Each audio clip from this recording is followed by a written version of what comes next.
Welcome back friends, Vande Mataram. मैं नीलेश माली sir आप सभी का इस चैनल्स में और इस वीडियो में आप सभी का स्वागत करता हूं। सो फ्रेंड्स, लास्ट टॉपिक हमने स्टार्ट कर दिया था इवैल्यूएशन ऑफ इकोनॉमिक रिफॉर्म्स, और उसमें हमने जो थोड़ी इंट्रोडक्शन थी, इंट्रोडक्शन भी देख ली थी कि 1951 में इंडिया जो है उसने सोशलिज्म पैटर्न जो है वो अपनाया था और प्लानिंग शुरू की थी, जिसके अंदर सोसाइटी के अंदर इक्वलिटी जो थी वो अपनाया गया था and adopted narrow regulated in inward looking economic policy. तो एक नैरो छोटा कॉन्सेप्ट को ध्यान में लिया गया था, रेगुलेटेड पॉलिसी अपनाई गई थी और इनवर्ड लुकिंग को ध्यान में लिया गया था। लेकिन 1991 में अगर देखोगे तो India made this policy liberal. India ने 1991 में अगर देखोगे तो लिबरल पॉलिसी अपनाई थी, मार्केट ओरिएंटेड पॉलिसी अपनाई थी और आउटवर्ड लुकिंग जो है वो आउटवर्ड लुकिंग भी उन्होंने अपनाया। अब दोस्तों यहाँ कुछ ऐसा पता चलता है कि ये जो 25 ईयर्स का जो ड्यूरेशन है, तो ये जो 25 ईयर्स का जो भी ड्यूरेशन है उस ड्यूरेशन में किस तरह से क्या हुआ, 25 ईयर्स में क्या परिवर्तन ऐसा हुआ कि कुछ फेवरेबल बातें लग रही है और कुछ अनफेवरेबल बातें लग रही है। तो दोस्तों जो फेवरेबल बातें हैं वो फेवरेबल बातों को हम लोग थोड़ा डिस्कस कर लेते हैं। Economic policy reforms in the form of liberalisation, privatisation and globalisation increase the significance of the market force of demand and supply, owing to which determination of price, wage, interest become market oriented and more realistic and less regulated। तो बताया क्या गया है कि economic policy जो अपनाई गई उसके रिगार्डिंग उस फॉर्म में 3 सुधार आए, जिसका नाम था ग्लोबलाइजेशंस, प्राइवेटाइजेशंस एंड लिबरलाइजेशंस। और इस तरह से ये 3 चेंजेस के साथ अगर आप देखोगे तो increase the significance of the market force, तो बाजार जो है उस बाजार तंत्र का जो भी इम्पोर्टेंस है वो इम्पोर्टेंस क्या हो रहा था, यहाँ पर बढ़ रहा था। ऑफ डिमांड एंड सप्लाई, और वो भी किसके बेस पर, डिमांड पर और वो भी supply. Owing to which determination of price, और वो भी किसके बेस पर, डिटरमिनेशन ऑफ प्राइस, मतलब कि चीज़ वस्तु की कीमत बढ़ रही थी। वेज, वेतन निर्धारण and interest become market oriented and more realistic and less regulated systems. तो वेतन निर्धारण बने, ब्याज निर्धारण बने और बाजार जो है, मार्केट जो है वो एक लेस रेगुलेटेड मार्केट जो है वो मार्केट क्रिएट हो, इस तरह की पॉलिसी अपनाई गई थी। The decision regarding productions, investment and distribution also become market oriented. So जो डिसीजन रिगार्डिंग प्रोडक्शन, इन्वेस्टमेंट, जो निर्णय लिए गए वो निर्णय भी यहाँ पर ऐसे हो गए कि वो मार्केट रिगार्डिंग प्रोडक्शन मतलब उत्पादन, इन्वेस्टमेंट पूंजी निवेश, डिस्ट्रीब्यूशन वितरण, ऑल्सो बिकम मार्केट ओरिएंटेड। ये भी कैसे होने लगे, आर्थिक तत्वों द्वारा निश्चित होने लगे। तो गवर्नमेंट के जो भी कंट्रोल है, जो भी अंकुश है, जो भी नियंत्रण है, वो जैसे जैसे कम हो रहे थे, प्रोडक्शन, इन्वेस्टमेंट एंड डिस्ट्रीब्यूशन जो है वो सब भी क्या हो रहा था, बढ़ रहा था। The Sturm difference between domestic and foreign investments,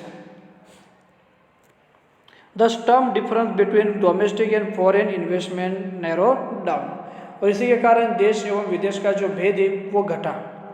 तो जो डिफरेंट था वो डिफरेंट डोमेस्टिक का भी और फॉरेन का भी ये धीरे धीरे क्या होता गया, कम होता गया। And certain effects favourable to India can be observe.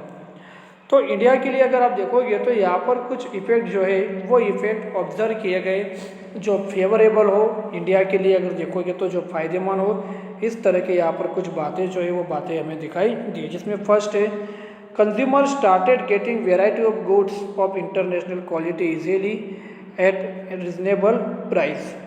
तो जो भी कंज्यूमर्स थे, जो भी ग्राहकों थे, उन ग्राहकों को इंटरनेशनल लेवल पर अच्छी गुणवत्ता वाली जो वस्तु थी, अच्छी क्वालिटी वाली जो वस्तु थी वो एकदम इजीली और रिजनेबल प्राइस जो है, मतलब सरल भाव जो है या कम भाव जो है, उस कम भाव में वो क्या होती गई, मिलने लगी। रिजनेबल प्राइस को हम लोग तो या कम भाव तो नहीं कहेंगे, लेकिन जो एक उचित कीमत जो है वो सही कीमत जो है, जो बहुत ज़्यादा बड़ी भी नहीं लगे और बहुत ज़्यादा कम भी नहीं लगे, उतनी कीमत में वस्तु उन्हें मिलने लगे। Second, India's foreign exchange reserve increase, देश का जो भी मुद्रा भंडार था, जो फॉरेन एक्सचेंज रिजर्व था, वो रिजर्व में क्या होने लगी, इंक्रीजिंग होने लगी। इंडियाज एक्सपोर्ट्स इंक्रीजिंग, भारत के द्वारा जो भी निर्यात हो रही थी, ऐसे सभी वस्तुओं की निर्यात जो है उस निर्यात में भी वृद्धि होने लगी। Along with increase in FDI, the risk of certain investment and depth burden of the state for importing costly technology etcetera reduce. तो सरकार पर जो भी विदेशी कर्ज का जो बोझ था वो बोझ घटने लगा और सीधा विदेशी पूंजी निवेश क्या होने लग गया, बढ़ने लगा। So along with increase in FDI जैसे जैसे देश के अंदर बढ़ने लगा, the risk of certain investment, कुछ निश्चित प्रमाण में जो इन्वेस्टमेंट होता है उसकी जो रिस्क है वो risk and depth burden of the state for importing costly technology etcetera reducing. तो बर्डन जो है वो बर्डन भी कम होने लगा और इम्पोर्ट कॉस्टली जो है वो कॉस्टली भी कम होने लगा। इस तरह से टेक्नोलॉजी जो है वो टेक्नोलॉजी भी बढ़ी। तो इन सभी के कारण जो भी फ़ायदा है वो फ़ायदा हुआ। तो बड़े पैमाने के साथ साथ अगर देखोगे तो ऐसे बहुत सारे चेंजेस भी हुए। तो विदेशी कर्ज का बोझ घट गया और एफडीआई बढ़ने लग गया। उसी के बाद है next, large scale investment increase in the private sector. जो भी देश के अंदर जो निजी क्षेत्र है, जो प्राइवेट सेक्टर है, उस प्राइवेट सेक्टर के अंदर लार्ज स्केल पर जो इन्वेस्टमेंट है वो बढ़ा। And with the turn increase production and employment, और साथ ही साथ प्रोडक्शन जो है दोस्तों वो प्रोडक्शन भी बढ़ा और जो एम्प्लॉयमेंट है, जो रोजगारी है, वो रोजगारी भी बढ़ती गई। नेक्स्ट है, factors of production become more mobile with the nation and between Nations. जो भी फैक्टर्स ऑफ प्रोडक्शन है, उत्पादन के जो भी साधन है, उत्पादन के साधन कुछ ज़्यादा मोबाइल जो है, कुछ ज़्यादा गतिशील जो है वो होने लगे। एंड नेशन बिटवीन नेशंस, तो मतलब देश के साथ साथ दूसरे राज्यों में भी और कई अलग अलग देशों में भी उसका प्रमाण जो है वो भी बढ़ता गया। तो इस तरह से बताया गया है कि फैक्टर्स ऑफ प्रोडक्शन जो है वो फैक्टर्स ऑफ प्रोडक्शन में भी काफ़ी बदलाव जो है वो आता गया, साधनों की गतिशीलता जो है वो भी बढ़ी। Under an area of too many regulations, सरकार के अंकुश की वजह से अगर देखोगे तो करप्शन, ब्यूरोक्रेटिक हर्डल्स जिसे नौकरशाही कहते हैं, delay in decision making, decision लेने में काफ़ी delay, and inflexibility in administration had become a common features in policy implementation. All these are found to have gradually reduced after reforms. So इसमें अगर देखोगे तो कुछ करप्शन बढ़ने लग गया था पहले, ब्यूरोक्रेटिक हर्डल्स मतलब नौकरशाही परिस्थिति थी, डिसीजन लेने में डिले होता था, इनफ्लेक्सिबिलिटी एडमिनिस्ट्रेशन के अंदर थी, कोई परिवर्तनशीलता नहीं थी। ये सारे पिक्चर जो थे वो पॉलिसी इम्प्लीमेंटेशन के अंडर कम होने लगे। All this are found to have gradually reduce after reforms, और इन सभी के अंदर अगर देखोगे तो इस तरह से कमी जो है वो कमी देखने को मिलती थी, वो सब अभी दूर हो गई। Certain sector which are significant in growth, कुछ सेक्टर जो है वो सेक्टर्स के अगर देखोगे तो ग्रोथ जो है वो ग्रोथ भी यहाँ पर देखने को मिलता है, but neglected owing to scarcity of capital. लेकिन जो कैपिटल जो थी, जो कैपिटल की कमी थी, वो कमी भी क्या हो गई, कम हो गई। And government regulation got an inputs with private sector investment integratives, for example natural gas pipeline, modernization of railway and so on. तो कई तरह से अगर देखोगे तो जो सरकार ने पहले जो कमी थी वो कमी को भी क्या कर दिया, दूर कर दिया। इन्वेस्टमेंट बढ़ने लग गया, नेचुरल गैस पाइपलाइन पहले की कंपेयर में बढ़ गई, रेलवे के अंदर बहुत सारा जो मॉडर्नाइजेशन हुई, मॉडर्नाइजेशन के अंदर भी आने लग गया। तो प्राइवेट सेक्टर का इन्वेस्टमेंट आजकल कई जगह पे ऐसे बढ़ रहा है।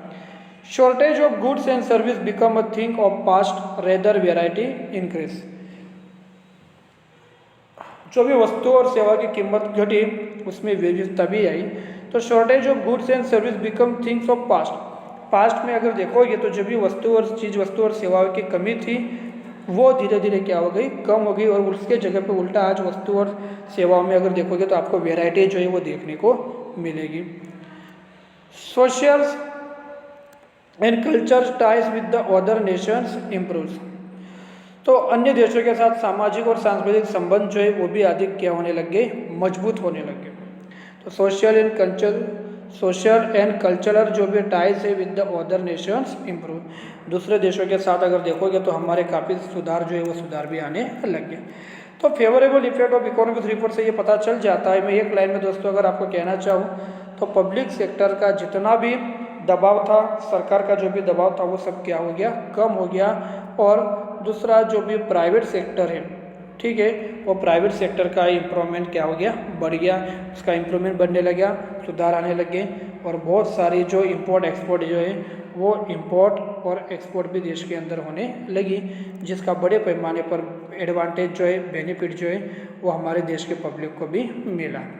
तो फ्रेंड्स अगला टॉपिक जो है वो है इसके अंदर unfavourable effects of economic reforms. Economic reforms के साथ साथ जो भी अनफेवरेबल इफेक्ट्स है, जो नकारात्मक प्रभाव है या जो प्रतिकूल प्रभाव है, वो इफेक्ट कौन कौन सी है वो भी हमें देखनी है।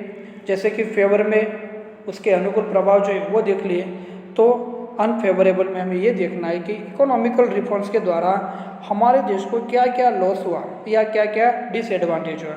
नॉर्मली डिसएडवांटेज या लॉस तो नहीं कह सकते, एक बदला भी कह सकते। तो वो क्या है वो हम अगले वीडियो में देखेंगे। तब तक के लिए गुड बाय।